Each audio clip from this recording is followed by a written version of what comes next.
விசுவாசத்தின் ஆழம். மத்தேயு 8ஆம் அதிகாரம் 10ஆம் வசனத்தை வாசிக்க கேட்கிறோம். இயேசு இதை கேட்டு ஆச்சரியப்பட்டு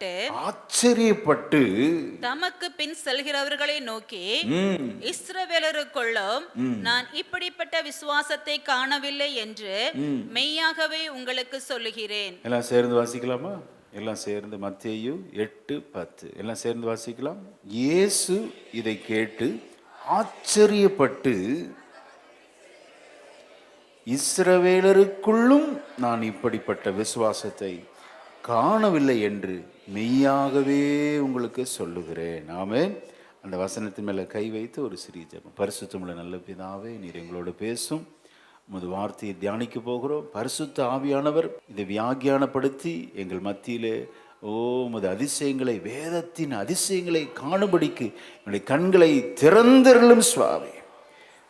விசுவாசத்தின் ஆழத்தில் சபையை அழைத்து செல்லும் இயேசுவின் நாமத்தில் பிதாவே, ஆமென். அல்லேலூயா. நமக்கு எல்லாருக்கும் தெரியும் இந்த சம்பவத்தின் பின்னணி என்ன என்பதை.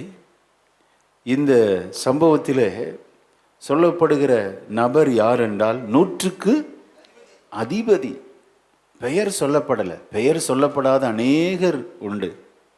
பெரும்பாடுள்ள ஸ்திரீ, பிறவி குருடன், சிறு பையன், 5 அப்பம் 2 மீன், அநேக அற்புதத்தில் பார்த்தீங்கன்னா பெயர் சொல்லப்படவே இல்லை.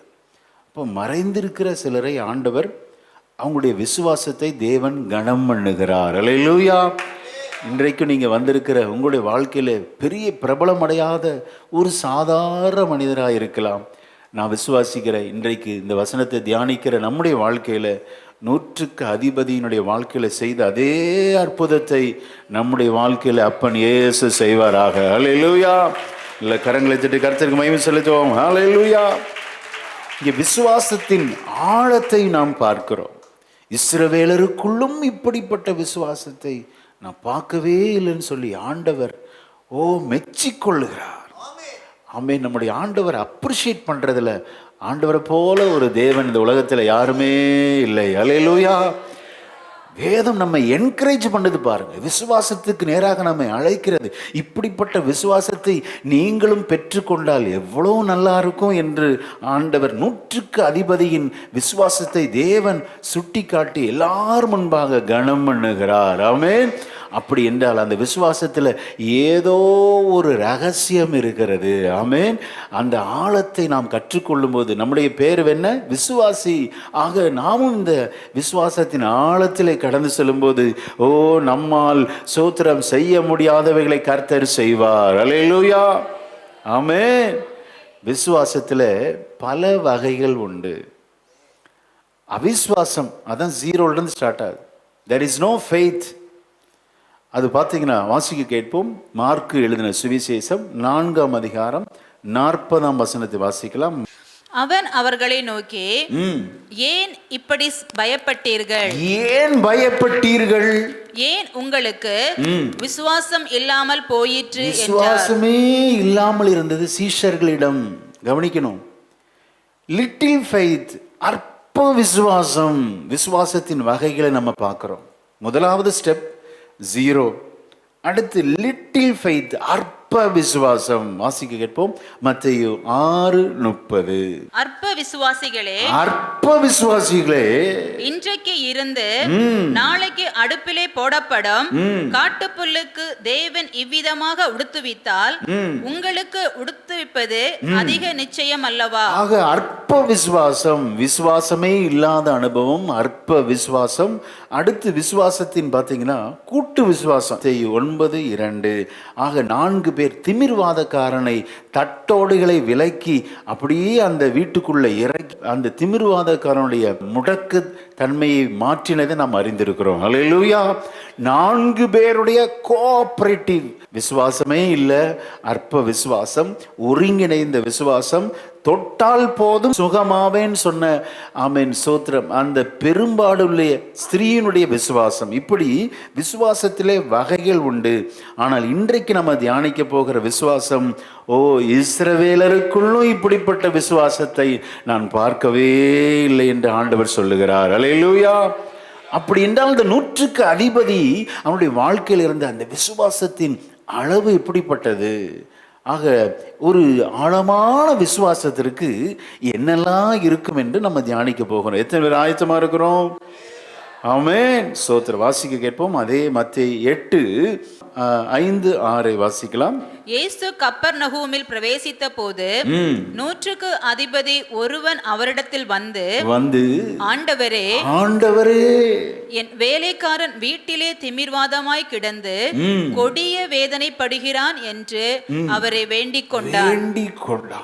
ஆண்டவரே என்று சொல்லி அவரை ரெக்வெஸ்ட் பண்றாங்க.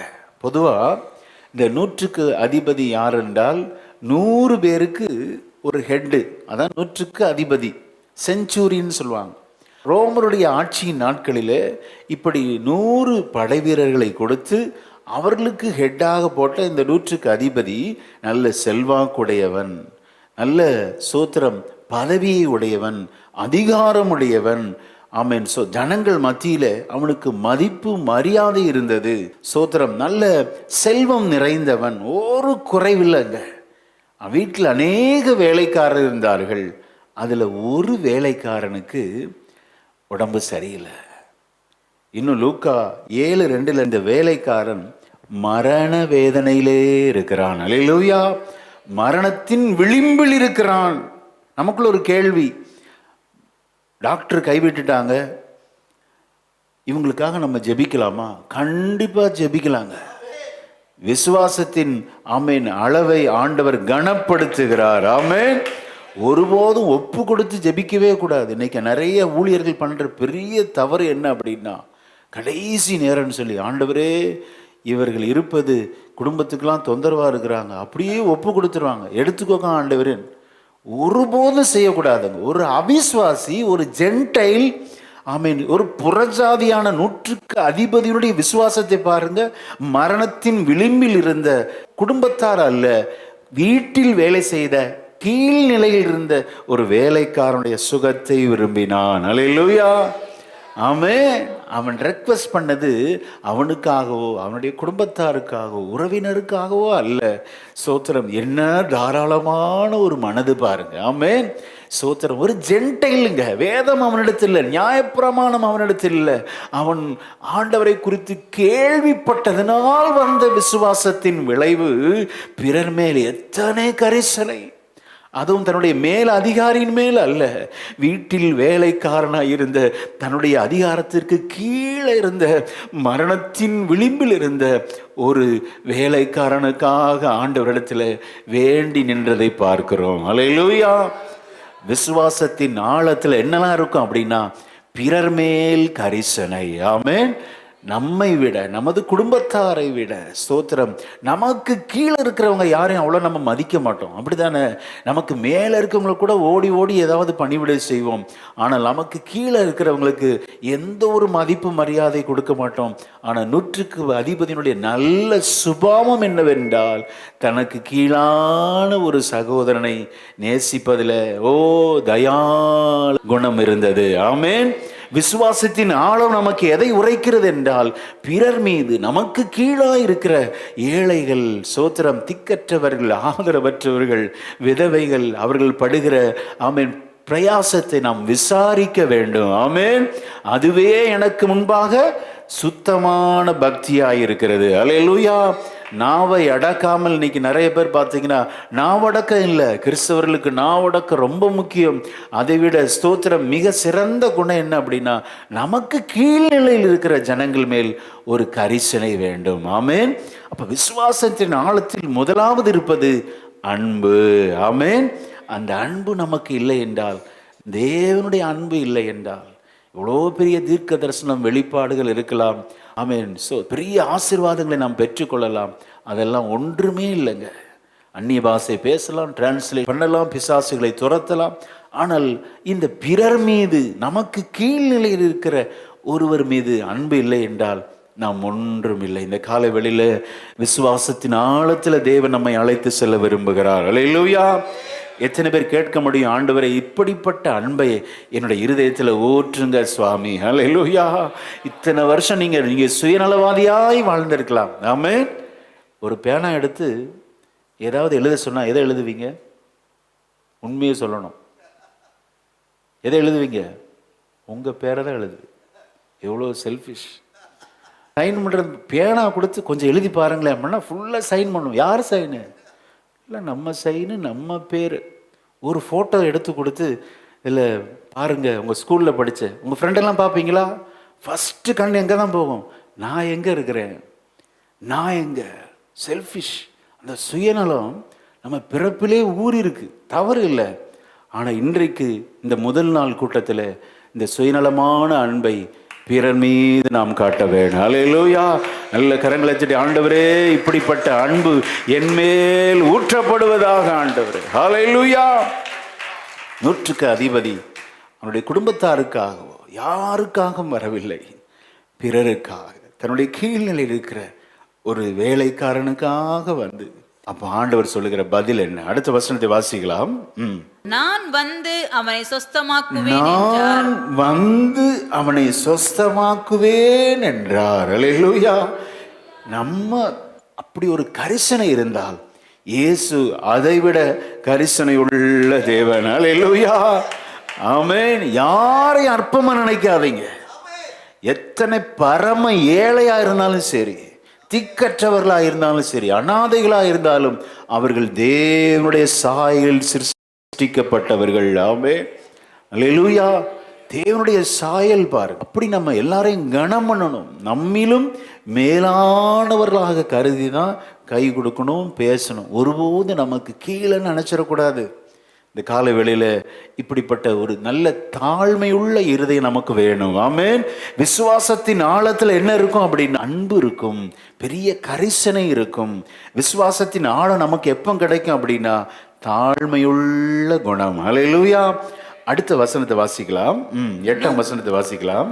100க்கு அதிபதி பிரதியுத்தரமாக, ஆண்டவரே, ஆண்டவரே, நீர் என் வீட்டுக்குள் பிரவேசிக்க, நீர் என் வீட்டுக்குள் பிரவேசிக்க நான் பாத்திரன் அல்ல, நான் பாத்திரன் அல்ல. ஆமென். எவ்வளவு அருமையான வார்த்தை. ஆண்டவர் சொல்றார், நான் வர்றேன்பா அப்படிங்கிறார். ஆண்டவர் வரும்போது சொல்றான், வேண்டாம் ஆண்டவரே, நீர் என் வீட்டுக்குள் வர நான் பாத்திரன் அல்ல. ஆமென். ஆண்டவர் ஏன் வர்றேன்னு சொன்னார் அப்படின்னா, புறஜாதி வீட்டுக்குள்ள யூதர்கள் பிரவேசிக்க மாட்டார்கள், அது அவர்களுக்கு தீட்டு. நல்ல கவனிங்க. ஆண்டவர் இந்த பாகுபாடெல்லாம் உடைக்கிறாருங்க, பிரிவினைகள்லாம் உடைக்கிறார். நீ புறஜாதி, நான் யூதன், அதெல்லாம் இருக்கக்கூடாதுன்னு சொல்லி நான் வர்றேன் அப்படிங்கிறார்.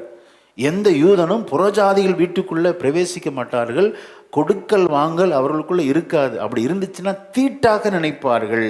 அந்த யூதனையே தீட்டா நினைப்பாங்க, வஸ்ட் ஃபெல்லோ அப்படின்னு நினைப்பாங்க. ஏன்னா பிரமாணம் அப்படி சொல்லப்படலைன்னு சொல்லி அதை கைக்கொள்ளுதல் ரொம்ப தீவிரமாக இருப்பாங்க. அதை உடைக்கிறதுக்கு தான் ஆண்டவர் சமாரிய ஸ்திரீயிடத்தில் சொன்னார், தாகத்துக்கு தா அப்படிங்கிறார். சமாரியன் யூதன் அந்த பாகுபாடே இருக்கக்கூடாது, உடைக்கிறார். ஒரு டம்ளர் கொடு, தண்ணி கொடு அப்படிங்கிறார் பார். இந்த காலை வேளையில் நமக்குள்ள பாகுபாடு இருந்தால் நாம் விசுவாசத்தின் ஆழத்துக்குள் நாம் போகவே முடியாது. ஆமென். விசுவாசத்தின் ஆழம் நமக்கு வேணும் அப்படின்னா எந்த ஒரு பிரிவினைகள் நமக்குள்ள இருக்கக்கூடாது. அதான் ஒருமனப்பட்டு நம்ம ஜெபம் பண்ணுவோம், கர்த்தர் இந்த சபையை கட்டுவார். அல்லேலூயா. ஆமென். எந்த ஒரு பாகுபாடு பிரிவினை இல்லாமல் செயல்படும் போது மெய்யாகவே நாம் விசுவாசத்தின் ஆழத்தில் பிரவேசிக்க முடியும். அல்லேலூயா. அப்படி ஆண்டவர் வரும்போது இவன் சொல்றான், வேண்டாம் ஆண்டவரே, நீர் என் வீட்டுக்குள் வர நான். எவ்வளோ அருமையான வார்த்தை பாருங்க. ஸ்தோத்திரம். இவன் தன்னை வெகுவாய் தாழ்த்துகிறான். நமக்கு விசுவாசம் இருக்கலாம், தாழ்மை இல்லை என்றால் தேவனிடத்திலிருந்து ஆசீர்வாதத்தை நாம் பெற்றுக்கொள்ளவே முடியாது. ஆமென். விசுவாசத்தின் ஆழத்தில் தாழ்மை இருக்கும். ஆமென். அன்பு இருக்கும், பாகுபாடு இருக்காது. தாழ்மை உள்ளவர்களை ஆண்டவர் ஆசீர்வதித்து கொண்டே இருப்பார். ஆமென். மிகப்பெரிய ஒரு உதாரணம் அடிக்கடி சொல்லியிருக்கிறேன். கடலை கவனித்து பாருங்க, எவ்வளோ பறந்து விரிந்து இருக்கிறது. எவ்வளோ மழை பெஞ்சாலும் கடல் என்னைக்காவது நிரம்பி வழிஞ்சிருக்கா?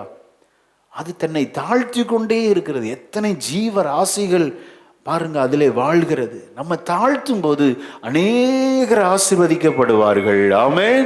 தாழ்மை உள்ளவர்களுக்கு கர்த்தர் கிருபை அளிக்கிறார். எல்லாவற்றையும் உள்வாங்கிக் கொள்ளுது. நம்ம சில நெகட்டிவா பேசுறவங்களை ஏத்துக்க மாட்டோம். கடல் ஏத்துக்காம இருக்கா?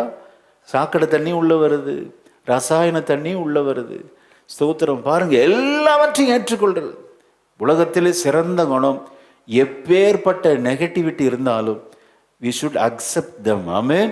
ஐயோ, இவங்ககிட்டலாம் நம்ம பேச முடியாது, இவங்ககிட்டலாம் நம்ம பழக முடியாது, சொல்லவே கூடாது. எப்பேற்பட்ட எதிர்மறையான எண்ணங்கள் உடையவர்களாக இருந்தாலும் நாம் அரவணைக்க கற்றுக்கொள்ள வேண்டும். அல்லேலூயா.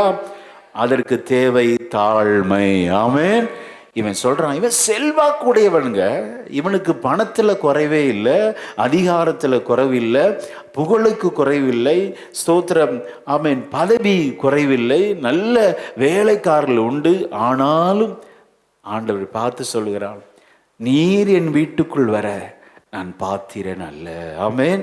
இந்த காலை வேளையில விசுவாசத்தின் ஆழம் நமக்கு வேண்டும் என்றால் இந்த தாழ்மை நமக்கு வேண்டும். ஒரு சில வசனங்களை வாசித்து அடுத்த பகுதிகளுக்கு செல்லாம். வாசிக்கலாம். சங்கீதம் 8ஆம் அதிகாரம் 3, 4. உமது விரல்களின் கிரியையாகிய உம்முடைய வானங்களையும் நீர் ஸ்தாபித்த சந்திரனையும் நட்சத்திரங்களையும் நான் பார்க்கும்போது மனுஷனை நீ நினைக்கிறதற்கும் மனுஷகுமாரனை விசாரிக்கிறதற்கும் அவன் எம்மாத்திரம் என்கிறேன். அல்லேலூயா.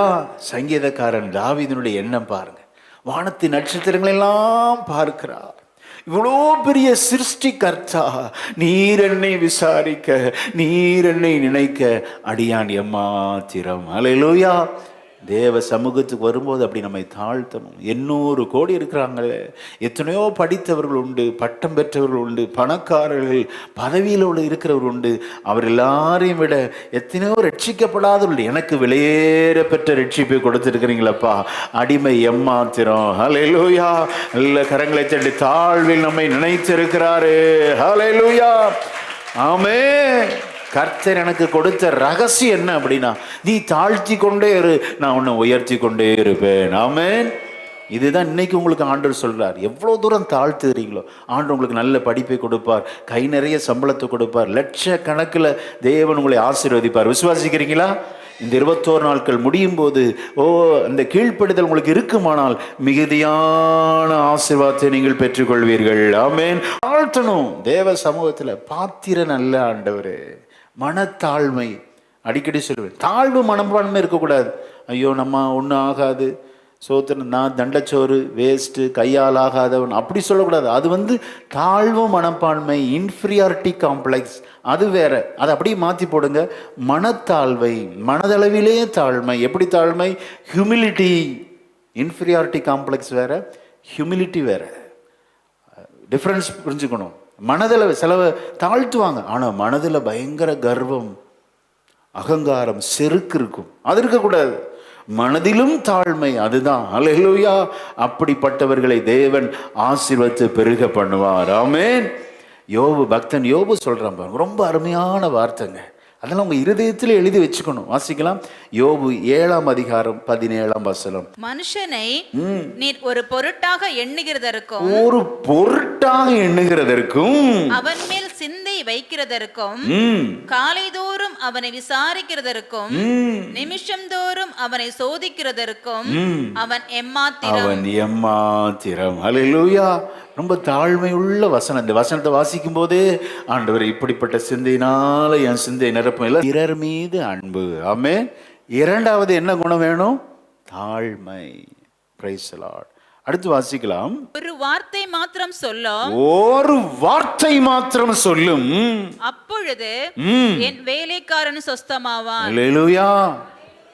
ஆழமான விசுவாசத்திற்கு நம்பிக்கை வேண்டும். ஆமென்.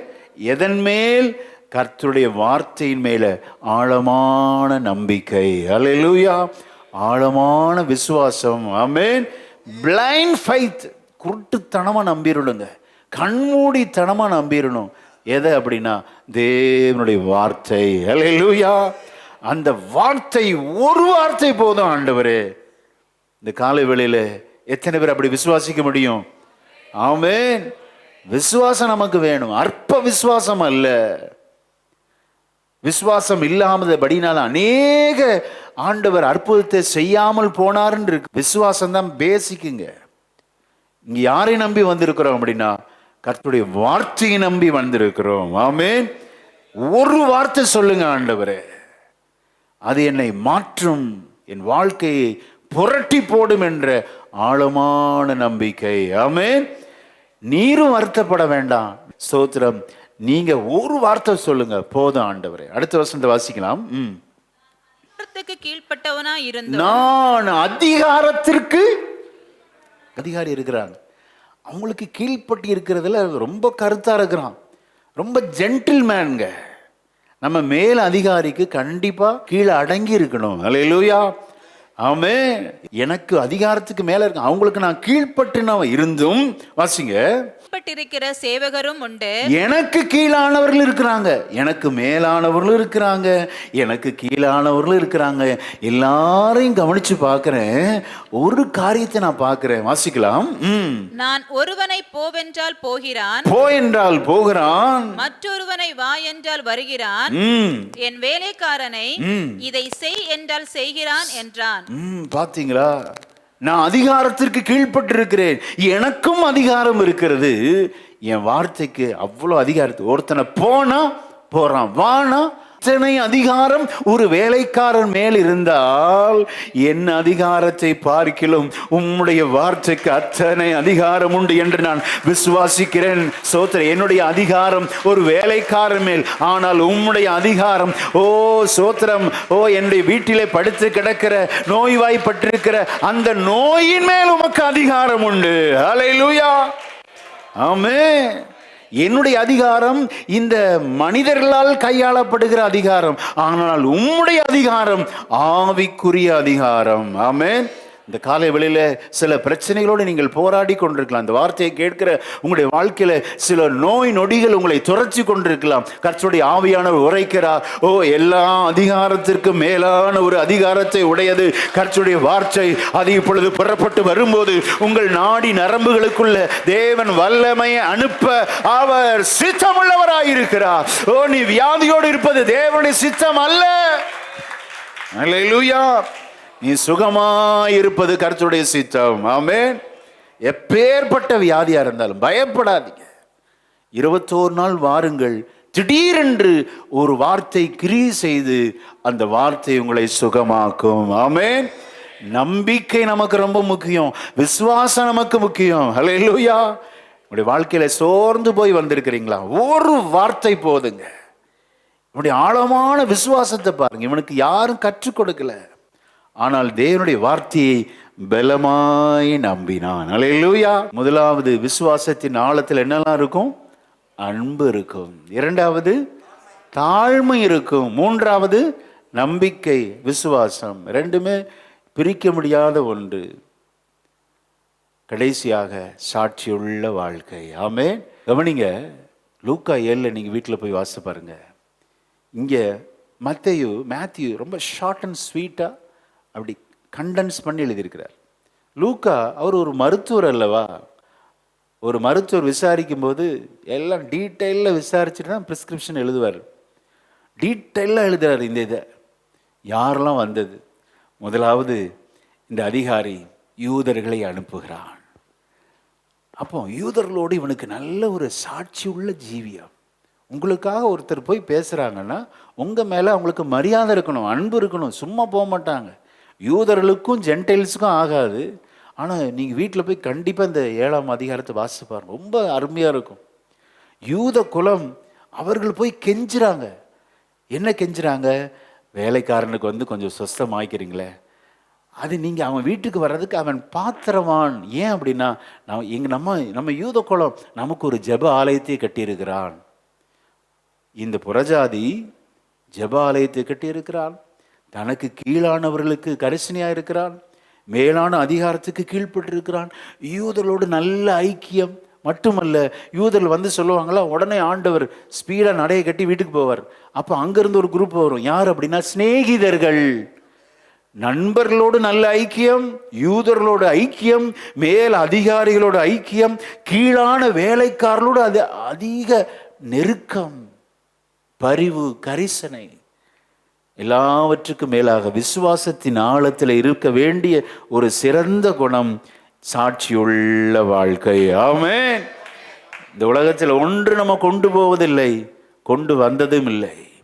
மனிதருடைய மனதை நாம் சம்பாதிக்க வேண்டும். அல்லேலூயா, ஆமென், ஸ்தோத்திரம். இன்னைக்கு உங்களுக்கு யாருக்காவது பிளவுகள் இருந்தால் அதெல்லாம் சரி செய்து கொண்டு நல்ல ஆள் பலத்தை நம்ம சேர்க்கணும். அல்லேலூயா. நல்ல நண்பர்கள் வட்டாரங்களை நாம் சேர்க்க வேண்டும். யூதர்கள் அருவருப்பானவர்கள், யூதர்களுக்கு ஜென்டைல்ஸ் அருவருப்பானவர்கள். ஆனால் யூத குலம் வந்து சொல்லுது, அவர்கள் வந்து கேட்கிறார் என்று சொல்லப்படுகிறது. வாங்க நம்ம அவங்க வீட்டுக்கு போய் ஒரு ஜோமுணுன்னு சொல்கிறாருன்னா, வீட்டுக்கு போகிறதே அருவருக்கிறவங்க ஆண்டவரையும் கூட்டிகிட்டு போகிறேங்கிறாங்க. சாட்சியுள்ள வாழ்க்கை நமக்கு மிகவும் அவசியம். ஆமென். எல்லாரோடும் இணக்கமாக இருக்கணும், அன்பாக இருக்கணும். இந்த விசுவாசத்தின் ஆமென் அளவு ஆழம் நமக்கு இருக்கும் என்றால் நாமும் பெற்றுக்கொண்ட அதே அற்புதத்தை நாம் பெற்றுக்கொள்ள முடியும். அல்லேலூயா. ஆண்டவர் மெச்சிக்கொள்கிறார். 10ஆம் வசனத்தை எல்லாம் சேர்ந்து வாசிக்கலாம். இயேசு இதை கேட்டு ஆச்சரியப்பட்டு பின் செல்லுகிறவர்களை நோக்கி, இஸ்ரவேலுக்குள்ளும் காணவில்லை என்று மெய்யாகவே உங்களுக்கு சொல்லுகிறேன். ஆமென். கடைசி ஆண்டவர் இன்றைக்கு வந்திருக்கிற உங்களை பார்த்து சொல்லுகிறார், உங்களுடைய விசுவாசத்தை தேவன் கனம் பண்ணுவார். நமக்கு வேண்டியவைகள் அன்பு வேண்டும், அல்லேலூயா, தாழ்மை வேண்டும், எல்லாரோடும் நல்ல ஒரு சாட்சியுள்ள வாழ்க்கை நமக்கு வேணும். அதை நம்ம முயற்சி எடுப்போம். கர்த்தர் நம்மை ஆசீர்வதிப்பார். நல்ல ஒரு வாக்குத்தத்தத்தோடு நாம் கடந்து செல்ல போகிறோம். எத்தனை பேர் பெற்றுக்கொள்ள ஆயத்தமா இருக்கிறோம்? இன்னைக்கு நீங்க இப்ப விசுவாசித்தா இந்த வார்த்தை நீங்கள் வாசிக்கும் போது தூரத்தில் இருக்கிற பிரச்சனைகளில் கர்த்தர் அற்புதத்தை செய்ய வல்லவராய் இருக்கிறார். அல்லேலூயா. நல்ல சத்தமா சேர்ந்து வாசிக்கலாமா? இந்த நாளிகையிலே 6:2 இந்த நாளிகையிலே கர்த்தர் நமக்கு ஒரு அற்புதத்தை செய்வார். எல்லாம் சேர்ந்து வாசிக்கலாம். பின்பு இயேசு 100க்கு அதிபதியை நோக்கி, நீ போகலாம், நீ விசுவாசித்தபடியே உனக்கு ஆக கடவுது என்றார். அந்த நாளிகையிலே அவன் வேலைக்காரன் சொஸ்தமா. நல்ல கரங்களை தட்டி இந்த நாளிகையிலே நாம் ஆராதித்துக் கொண்டிருக்க கர்த்தர் உங்களுக்காக சில அற்புதத்தை செய்வார். அவருடைய வார்த்தை அதை செய்ய நல்ல விசுவாசத்தோடு நல்ல கரங்களை தட்டி ஹல்லேலூயா. 21 நாட்களின் முதல் நாள் கூட்டத்தில் நீர் கிரியை செய்தீர், நாங்கள் விசுவாசிக்கிறோம் ஆண்டவரே. சோத்திரம். குருட்டுத்தனமாக கண்மூடித்தனமாக உமது வார்த்தை நாங்கள் நம்புகிறோம் சுவாமி. உமது வார்த்தைக்கு வல்லமை உண்டு, அதிகாரம் உண்டு என்று நாங்கள் விசுவாசிக்கிறோம். இதை வரும் நாட்கள் நாங்கள் கேட்ட இந்த வசனத்தை யாரெல்லாம் கேட்கிறார்களோ அவர்கள் எல்லாருக்குள்ளும் ஒரு அற்புதத்தை செய்துவிட்டதுக்காக ஸ்தோத்திரம். இயேசு கிறிஸ்துவின் நாமத்தில் ஜெபிக்கிறோம் நல்ல பிதாவே.